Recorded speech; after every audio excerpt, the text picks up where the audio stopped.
often described as a grassy vanilla flavor with a hint of coconut. Patis, fish sauce. Salabat, Filipino ginger tea. Tokwat baboy, Filipino side dish consisting of fried tofu and boiled pork cooked in soy sauce, vinegar, and chili, and usually topped with green onions. Ube, purple yam. Hielo, ice.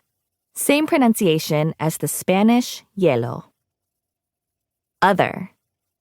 Brew-ha, witch, from the Spanish bruja. Diba? Isn't it? Right? Short for hindi ba? Also written as diba. Langis, oil. Macapagal, a Filipino surname. Oh my gulay. This is Taglish, Tagalog English slang, used when people don't want to say the God part of OMG. Gulay literally means vegetable, so this phrase shouldn't be translated.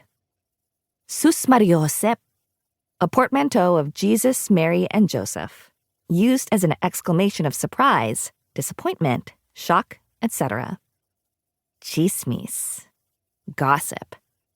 Tubig, water.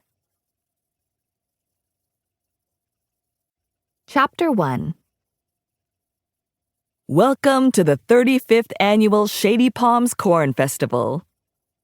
Mayor Gunderson raised the corncob scepter in his right hand as he looked over the crowd at the opening ceremony of the town's beloved corn festival. His wife stood to the side and slightly behind him, dressed in a complimentary costume as the town's reigning corn queen, a long yellow dress with a lavish green cape about her shoulders, and a crown whose points resembled ears of corn atop her head.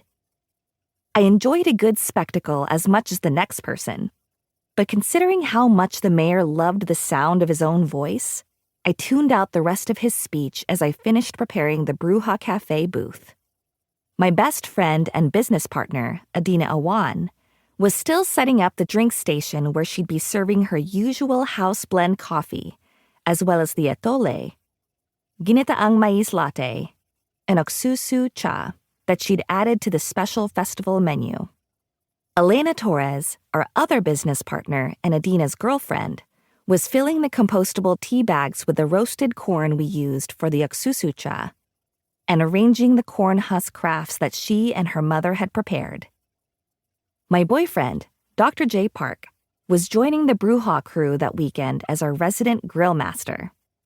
Elena came up with the idea of a fusion elote, taking her beloved Mexican street corn and adding Pakistani and Filipino twists to match with Adeena's and my respective backgrounds. Not only did Jay give us his mother's recipe for the oksusu cha, or Korean corn tea, but he'd also volunteered to handle all elote duties, slathering the corn with thick, creamy coconut milk before rolling it in a fragrant spice mix that included amchur powder and red chili powder, grilling it, then squeezing calamansi over the corn before sprinkling it with your choice of quesong puti or cotija cheese. It was a simple yet laborious task, but he seemed to enjoy himself. I wasn't one for gender stereotypes, but what was with guys and grills? And I'd caught him sneaking more than one smoky, salty treat as he worked. The benefit of being the cook.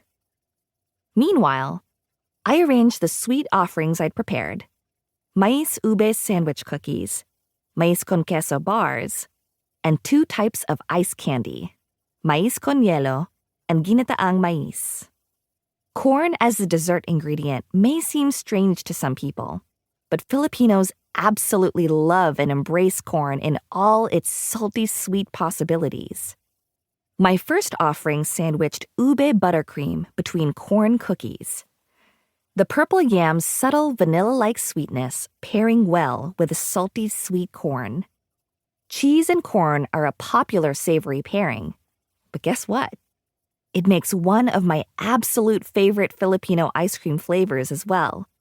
And I channeled that classic combo into a cheesecake bar with a corn cookie crust. Mais con hielo, literally corn with ice, is a